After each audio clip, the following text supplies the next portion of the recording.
आज बिहार में पहले चरण के मतदान शुरू हो चुके हैं और अब तक हवा किस ओर बहती हुई दिख रही है, इस पर बात करने से पहले हम देख लेते हैं बिहार में चुनावी मुद्दे क्या हो सकते हैं। वैसे तो देखा जाए तो पिछले 15 वर्षों में नीतीश कुमार ने काफी काम किया है बिहार के लिए, लेकिन उनका जो पिछला कार्यकाल था, जो पिछले 5 वर्ष थे, वह थोड़ी धीमे रहे और इसलिए जनता के मन में उनके विरुद्ध रोष है, नाराजगी है। अब कुछ आंकड़े देखते हैं। जैसे बेरोजगारी जो बिहार में है वह राष्ट्रीय औसत का लगभग 1.5 गुना है और जो युवाओं की बेरोजगारी है यानी 30 वर्ष से कम आयु के लोगों में से 31% लोग बेरोजगार हैं, जो कि एक काफी बड़ा आंकड़ा है।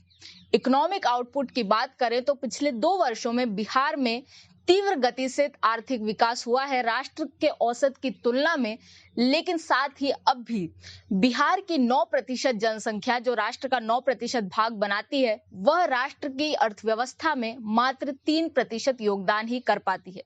शिक्षा के क्षेत्र में भी ऐसा ही है। राष्ट्रीय औसत से अच्छी शिक्षा प्राथमिक स्तर पर बिहार में कुछ वर्षों पहले मिलती थी, लेकिन अब यह राष्ट्रीय औसत से नीचे आ गया है।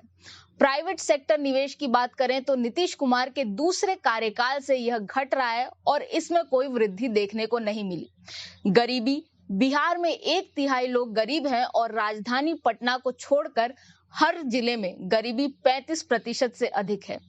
मनरेगा के तहत जहां अधिकांश लोगों को अलग अलग राज्यों में रोजगार मिला, वहीं बिहार में यह आंकड़ा काफी छोटा रह गया। यह सिर्फ कुछ परिवारों को ही रोजगार दे पाया और राष्ट्रीय औसत जहां 7% परिवारों को रोजगार देने का है, वहीं बिहार में यह आंकड़ा मात्र 0.5% का है। ऐसे में असंतोष होना स्वाभाविक है और साथ ही जनता एक तरह से यह देख रही है कि जो जंगल राज था लालू के समय, उसे हटाने के लिए वे नीतीश कुमार को पहले ही 2 बार पुरस्कृत कर चुके हैं, 2010 और 2015 में चुनकर। लेकिन अब पिछले कुछ वर्षों में जो धीमी गति रही, उसके लिए उन्हें दंड भी मिलना चाहिए और इसलिए नीतीश कुमार से दूर हो रहा है जनता का मत और इसलिए वे एक विकल्प की तलाश कर रहे हैं और ऐसे में शायद राजद के तेजस्वी यादव उन्हें विकल्प के रूप में दिख सकते हैं, क्योंकि युवाओं को लुभाने का तेजस्वी भरसक प्रयास कर रहे हैं। उन्होंने कहा है कि जो राज्य का बजट होगा उसका 22% शिक्षा, कंप्यूटर क्लास, स्मार्ट विलेज, इन प्रकार की चीजों पर खर्च किया जाएगा। साथ ही सभी सरकारी नौकरियों के आवेदनों में से शुल्क हटा दिया जाएगा, कोई एप्लीकेशन फीस नहीं होगी और ऐसे ही जो 85% सरकारी नौकरियां होंगी उन पर बिहारियों के लिए आरक्षण होगा। बेरोजगारी भत्ते की भी उन्होंने बात की है, जिसमें 1500 रुपए दिए जाएंगे जो भी 35 वर्ष से कम आयु के लोग बेरोजगार हैं उन्हें। इस प्रकार वे 10 लाख नौकरियों के वादा भी कर चुके हैं, जिस पर नीतीश कुमार ने जो तंज कसा है वह उन पर उल्टा असर दिखा सकता है। चुनावी रैली में नीतीश कुमार ने उपहास किया कि वे 10 लाख नौकरियां कहां से देंगे, लेकिन ध्यान देने वाली बात यह है कि जदयू स्वयं लाखों नौकरियों का वादा कर चुकी है और उसकी सहयोगी भाजपा भी 19 लाख नौकरियों की बात कर चुकी है। ऐसे में तेजस्वी की 10 लाख नौकरियों पर उपहास करना जनता के मन में अविश्वास उत्पन्न कर सकता है कि जदयू अपने स्वयं के वादे पर भी खरी नहीं उतरेगी। साथ ही चुनावी रैलियों में भी नीतीश कुमार थोड़े चिढ़े चिढ़े दिख रहे हैं, क्योंकि जैसे ही कोई हुड़दंग मचाता है या कुछ होता है उनकी रैली में, तो वे सीधे कह देते हैं कि वोट मत देना। इस प्रकार का उनका रवैया क्या असर दिखाएगा वह हम नहीं जानते, लेकिन अभी तेजस्वी यादव इसे पूरी तरह से भुनाने का प्रयास कर रहे हैं। वे सीधे रूप से कह चुके हैं कि नीतीश कुमार बूढ़े हो चुके हैं, सरकार चलाने में असमर्थ है, इसलिए उन्हें वोट न दिया जाए। यह प्रकार की तनातनी और चुनावी बहस तो दोनों के बीच चल ही रही है, लेकिन हम एक दूसरी बात करते हैं। जैसा कि मैंने कहा कि वर्तमान में बिहार की जनता के मन में क्या है। कोविड के बाद यह पहला चुनाव है और इसलिए कोविड का इस पर प्रभाव पड़ेगा। जदयू नेताओं का मानना है कि हाँ, कोविड के समय कुछ असंतोष था, लेकिन नीतीश सरकार ने लोगों को फिर से खुश कर दिया है और अपने पक्ष में ले लिया है। वहीं दूसरी ओर हम कुछ आंकड़े देखें तो पाएंगे कुल 26 लाख प्रवासी श्रमिक बिहार वापस लौटे हैं और उत्तर प्रदेश में जैसे लौटे हुए लोगों को रोजगार देने की कवायदें की गई, वैसे बिहार में होता नहीं दिखा। इन 26 लाख लोगों में से 75% लोग जो हैं वे ईबीसी कैटेगरी के हैं, यानी एक्सट्रीमली बैकवर्ड क्लास, और 20% लोग एससी एसटी कैटेगरी के हैं। और अगर जातिगत समीकरणों के आधार पर देखा जाए तो यह आंकड़ा जदयू और भाजपा के समर्थन में है, क्योंकि उन्हें इन जातियों से वोट मिलता आया है। और साथ ही ये भी देखें कि इलेक्शन में बिहार के ऐसा होता था कि महिलाएं अधिक वोट देती थी, यानी उनका मत प्रतिशत अधिक होता था। उसका कारण यह था कि पुरुष काम करने के लिए बाहर रहते थे और महिलाएं ही वोट देने जाती थी। लेकिन इस बार जब ये लोग लौटे हैं तो इसका एक अलग प्रभाव पड़ेगा। ऐसे में जातियों के आधार पर तो जदयू और भाजपा अच्छी स्थिति में है, लेकिन यदि अवसरों और आर्थिक विकास की दृष्टि से लोग जातिगत आधार से हटकर वोट देना चाहें तो यह एनडीए के लिए एक चुनौती बन जाएगी।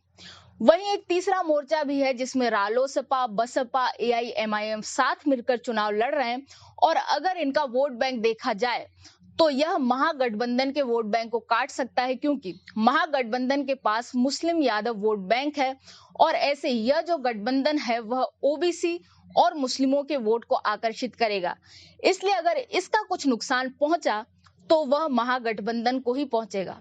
वहीं लोजपा, जो कि चिराग पासवान अलग से इस बार चुनाव लड़ रहे हैं, वे लगातार नीतीश कुमार पर निशाना साध रहे हैं, और तेजस्वी यादव ने भी ऐसा ही किया है। वे नीतीश कुमार पर ही निशाना साध रहे हैं। मोदी की लोकप्रियता को वे भी जानते हैं और इसलिए उस चीज को नहीं छेड़ रहे हैं।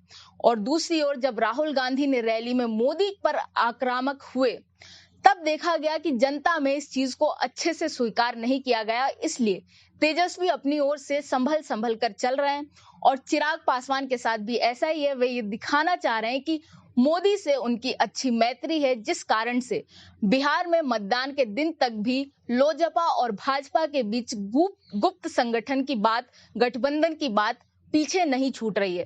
कई बार भाजपा आधिकारिक तौर पर इस चीज का खंडन कर चुकी है, लेकिन फिर भी लोगों के मन में यह है कि लोजपा को भाजपा का समर्थन प्राप्त है। ऐसा हाल में एक प्रचार से देखा गया जब मोदी के सिर्फ पोस्टर थे जो अखबारों में प्रचार सामग्री दी गई उसमें, और नीतीश कुमार की फोटो नहीं थी। इस पर लेकर विपक्ष से लेकर लोजपा तक ने उन पर निशाना साधा और कहा कि नीतीश कुमार पर स्वयं भाजपा को भी भरोसा नहीं है तो बिहार की जनता भरोसा कैसे करेगी। और इसीलिए लोजपा इस चीज को भुनाना चाह रही है, लेकिन यह जरूरी नहीं है कि वह जहां जहां चुनाव लड़ेगी वहां जदयू के ही वोट काटेगी, क्योंकि कुछ स्थानों पर जहां पर दलितों के वोट महागठबंधन के क्षेत्र में के खाते में जा सकते हैं वहां पर भी लोजपा उनके वोट काट सकती है। इसलिए अलग अलग सीटों पर अलग अलग समीकरण है कि लोजपा किसके वोट काटेगी। इस प्रकार कुल मिलाकर देखा जाए तो बिहार में बहुत सारे ध्रुव हैं, बहुत सारी स्थितियां हैं, लेकिन एक चीज निश्चित है कि जो नीतीश कुमार की स्थिति पिछले एक सप्ताह से पहले तक एकदम स्पष्ट दिख रही थी कि वे मुख्यमंत्री बनने के लिए तैयार हैं, वह अब डगमगा रही है। साथ ही प्रथम चरण के चुनाव जो कि 71 सीटों पर हो रहे हैं, वहां पर 42 सीटों पर राजद लड़ रही है, जिसमें से 2015 के चुनाव में वह 27 सीटें जीत चुकी है। इस प्रकार उसकी स्थिति इन सीटों पर अच्छी देखी जा रही है। यह बात अवश्य है कि पिछले बार राजद ने जदयू के साथ मिलकर चुनाव लड़ा था, लेकिन फिर भी इस क्षेत्र में उसका वर्चस्व हो रहा है। और ऐसे में देखा जाए तो एक जो चुनावी मोमेंटम की आवश्यकता है राजद को, हो सकता है यहां से मिल जाए। और यदि युवा जाति से हटकर वोट करें और तेजस्वी यादव में विकल्प को देखें तो जदयू और नीतीश कुमार के लिए और समस्या खड़ी हो सकती है। मैं हूं निष्ठा अनुश्री, आप देखते रहें स्वराज।